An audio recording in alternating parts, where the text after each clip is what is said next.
Assalamualaikum warahmatullahi wabarakatuh. Sebelumnya perkenalkan, nama saya Yudi Kurniawan, NPM 2235100521. Baik, pada kesempatan kali ini saya akan menyelesaikan tugas dari mata kuliah dasar pemrograman mobile, yaitu untuk Introduction to React Native. Baik, masuk pada slide saya.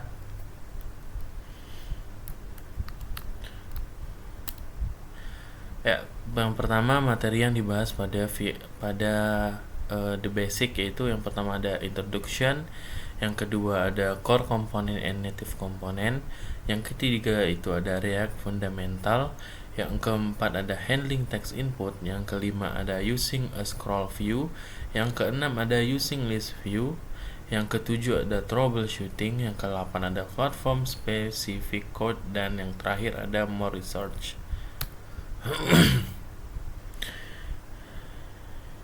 Yang pertama ini materi yang dibahas pada video dari Bapak dosen dasar pemrograman mobile, yaitu Bapak Rizky Fadila. Yang itu yang pertama, pembahasannya mengenai React Native dimulai dengan menyarankan mencari roadmap React Native di Google, terutama di website roadmap.sh. Yang kedua itu, roadmap React Native cukup mencakup berbagai topik seperti introduction, environment setup, development workflow, core component, styling, dan lain-lain. Yang ketiga itu untuk memanfaatkan fitur tracking progress, pengguna perlu login di roadmap tersebut sehingga mereka bisa melacak kemajuan belajar. Yang keempat itu, React Native adalah framework open source yang dikembangkan oleh Facebook dan digunakan untuk membuat aplikasi Android, iOS, web, dan desktop. Yang kelima itu, untuk memulai belajar React Native disarankan memahami JavaScript dan React terlebih dahulu, menggunakan roadmap JavaScript yang tersedia di website tersebut. Yang keenam, terdapat dua metode setup environment untuk React Native, yaitu menggunakan Expo dan React Native CLI atau Command Line Interface. Yang ketujuh, Expo adalah platform yang memungkinkan pengembangan, build, dan deployment aplikasi React Native dengan mudah dan cepat. Yang ke-8, Snack, bagian dari Expo, adalah playground online untuk membuat dan menguji proyek React Native dengan fitur hot reload. Yang ke-9, struktur proyek React Native bisa dikustomisasi sesuai kompleksitas aplikasi dengan menggunakan folder dan komponen yang fleksibel. Yang ke-10 itu, pengguna disarankan untuk terus mengeksplorasi React Native dari bagian-bagian dasar yang akan diberikan panduannya melalui grup. Oke, masuk pada materi pertama pada bagian materi the basic, yaitu introduction. Introduction-nya, React Native itu memungkinkan pengembang aplikasi mobile untuk Android dan iOS menggunakan JavaScript dan React. Untuk installation metodenya, ada dua metode utama untuk memulai dengan React Native, yaitu menggunakan Exposely, cocok untuk pemula dan pengembangannya cepat, atau React Native CLI untuk kontrol yang lebih mendalam. Using Expo CLI atau Expo menyediakan alat dan layanan untuk membangun dan mendeploy aplikasi React Native lebih cepat. Expo CLI lebih mudah digunakan karena tidak memerlukan pengaturan lingkungan Android atau iOS secara manual. Yang keempat, using React Native CLI.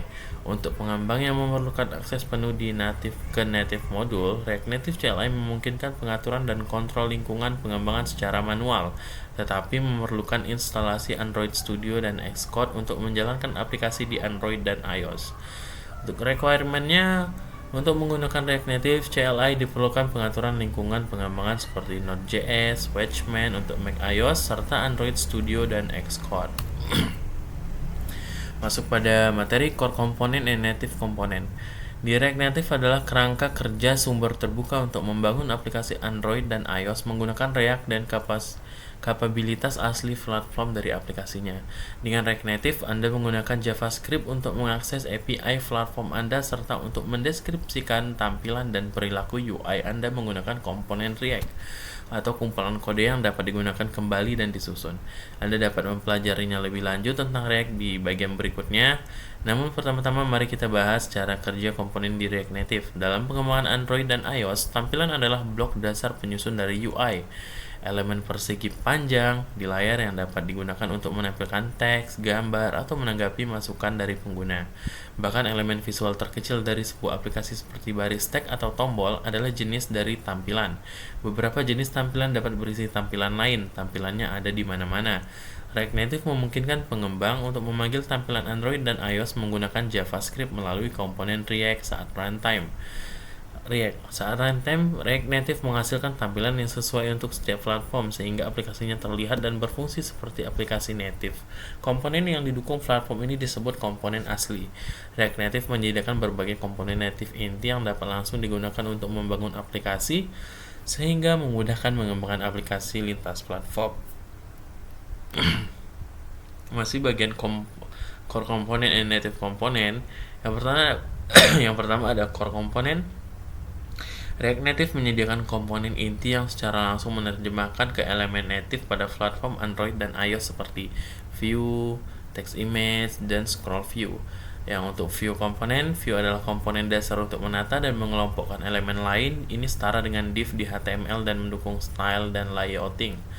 Yang ketiga itu ada text komponen. Teks digunakan untuk menampilkan teks di aplikasi. Semua elemen teks di React Native harus dibungkus dalam komponen teks. Yang keempat itu ada image komponen. Image digunakan untuk menampilkan gambar, baik itu dari sumber lokal atau dari URL online. Yang kelima itu ada touchable komponen. React Native memiliki komponen seperti touchable opacity dan touchable highlight yang digunakan untuk menangani interaksi sentuh seperti tombol. Yang keenam itu ada scroll view. Scroll view adalah komponen untuk membuat daftar atau elemen yang dapat digulir. Ini mendukung scrolling vertikal maupun horizontal. Yang terakhir itu adalah styling komponen. Styling di React Native dilakukan menggunakan objek JavaScript yang menyerupai CSS, tetapi dengan beberapa perbedaan seperti penggunaan camel case dan pengaturan ukuran dalam satuan unit universal. React masuk pada materi React fundamental. React Native berjalan di atas React, sebuah library open source populer untuk membangun antarmuka menggunakan JavaScript. Untuk memaksimalkan penggunaan React Native, penting untuk memahami React itu sendiri. Bagian ini dapat membantu Anda memulai atau berfungsi sebagai kursus penyegaran. Ini hal yang penting yang dipahami dalam React. Yang pertama itu ada komponen, yang kedua itu ada JSX, yang ketiga itu ada props, dan yang terakhir itu ada state.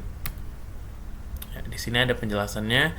Untuk komponen itu adalah blok penyusun utama dalam React. Setiap komponen bisa dianggap sebagai bagian terpisah dari UI yang bisa digunakan kembali dan diatur secara modular. Komponen bisa berupa kelas atau fungsi. Sedangkan JSX itu JavaScript XML adalah sintaks seperti HTML yang digunakan dalam React untuk mendeskripsikan tampilan komponen. JSX memungkinkan Anda menulis dengan UI dengan cara yang lebih mirip HTML meskipun sebenarnya itu adalah JavaScript. Yang ketiga itu props. Props itu singkatan dari properties. Adalah cara untuk mengirim data dari komponen induk ke komponen anak. Props bersifat read-only, artinya komponen anak tidak dapat mengubah nilai yang diterima dari props. Yang terakhir itu ada state. State adalah objek yang dikelola secara internal oleh sebuah komponen dan bisa berubah seiring waktu. Perubahan pada state menyebabkan komponen dirender ulang untuk mencerminkan data yang diperbarui. State biasanya digunakan untuk mengelola data dinamis dalam sebuah komponen.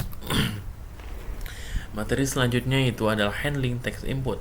Text input adalah komponen inti yang memungkinkan pengguna memasukkan teks. Komponen ini memiliki prop, yaitu on-chain text yang menerima fungsi yang akan dipanggil setiap kali teks berubah, dan prop unsubmit editing yang menerima fungsi yang akan dipanggil saat teks dikirimkan.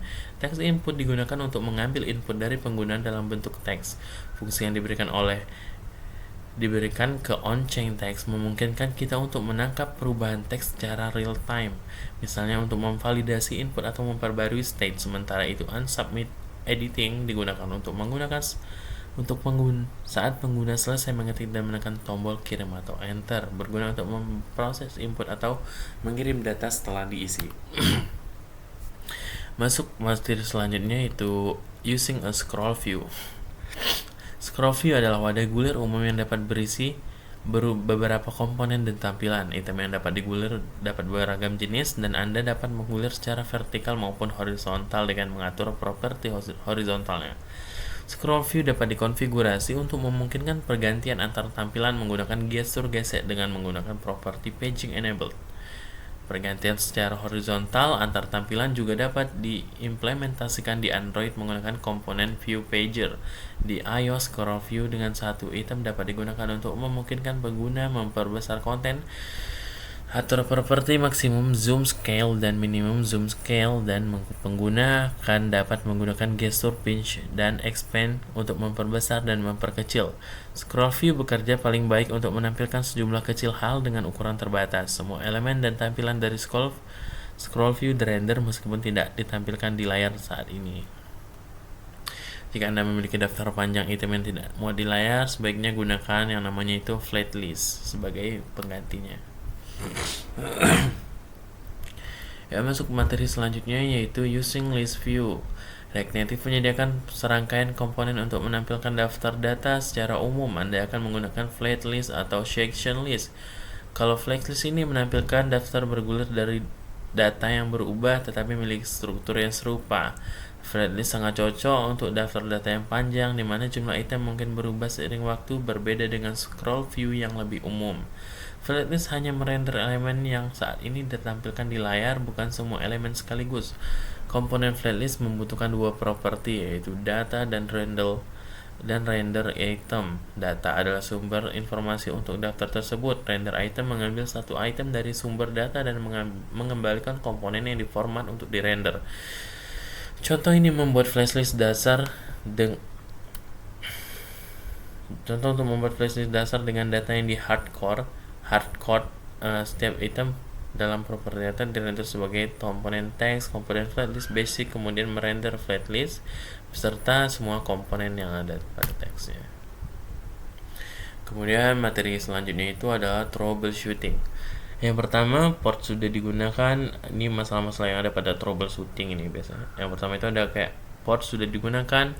Metro Bundler menggunakan port 8081. Jika sudah digunakan, hentikan proses atau ubah port dengan perintah npm start port dengan memulai port yang 8088. Yang kedua itu ada error penguncian npm. Jika ada error seperti npm warn locking error diakses, jalankan perintah sudo chown untuk mengubah kepemilikan direktori dari npm-nya.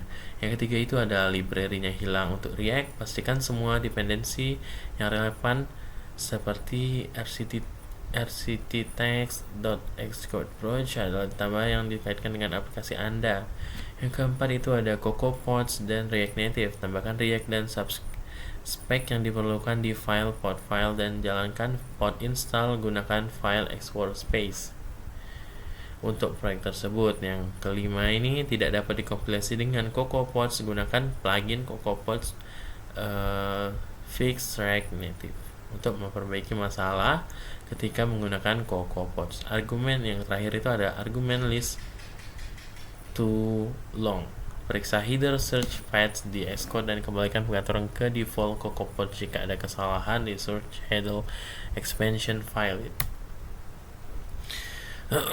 Ya, yang ini masih pada troubleshooting. Ini tidak ada transport yang tersedia. Masalahnya, pastikan modul seperti Firebase dimuat setelah React Native untuk mencegah masalah WebSocket.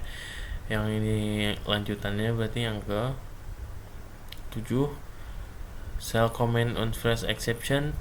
Jika ada error seperti apps install debug, coba turunkan versi Gradle-nya di file android.build/build.gradle. React Native ini tidak berjalan. Jika perintah npm React Native ini macet, jalankan dalam mode Firebase untuk mendapatkan lebih banyak informasi. Yang ke-9, tidak bisa memulai Package Manager di Linux. Jika ada error NOSPC, jalankan perintah untuk meningkatkan batas direktori yang dapat dipantau atau inotify. Yang terakhir, error spawn sites.gradle di macOS. Ubah file Gradle menjadi executable dengan perintah sudo chmod +x android/gradle. Masuk pada materi yang platform specific code. Ketika mengembangkan aplikasi lintas platform, Anda dapat menggunakan kembali sebanyak mungkin kode, tetapi ada situasi di mana kode harus berbeda untuk platform tertentu. Misalnya untuk mengimplementasikan komponen visual yang berbeda untuk Android dan iOS. React Native menyediakan dua cara untuk memisahkan kode berdasarkan platform. Yang pertama itu menggunakan platform modul, yang kedua itu menggunakan ekstensi file khusus platform. Kalau yang pertama ini yang menggunakan platform modul.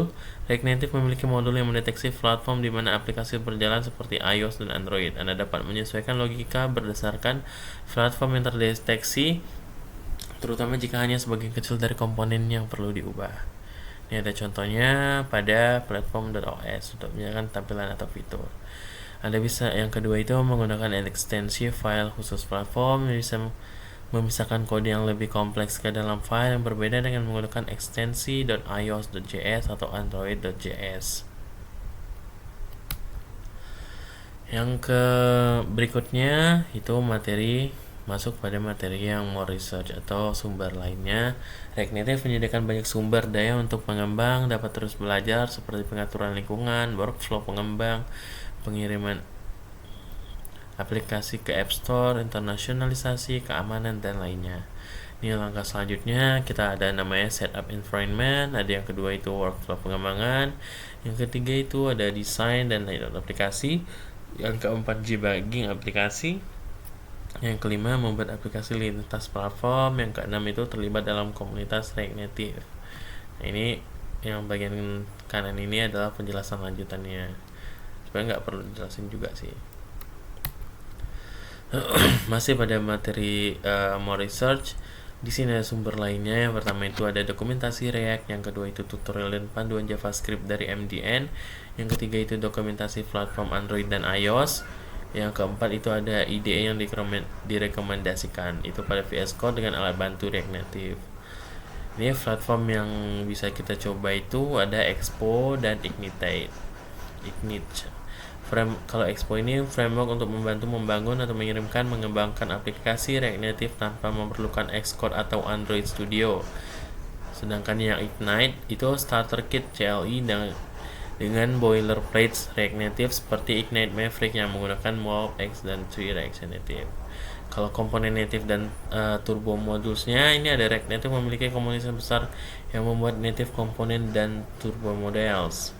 Ini masuk membuat native komponen atau modul sendiri. Kita bisa membuat modul untuk Android dan iOS serta membagikannya di NPM atau GitHub untuk membantu perkembangan ekosistem dan komunitas di React Native.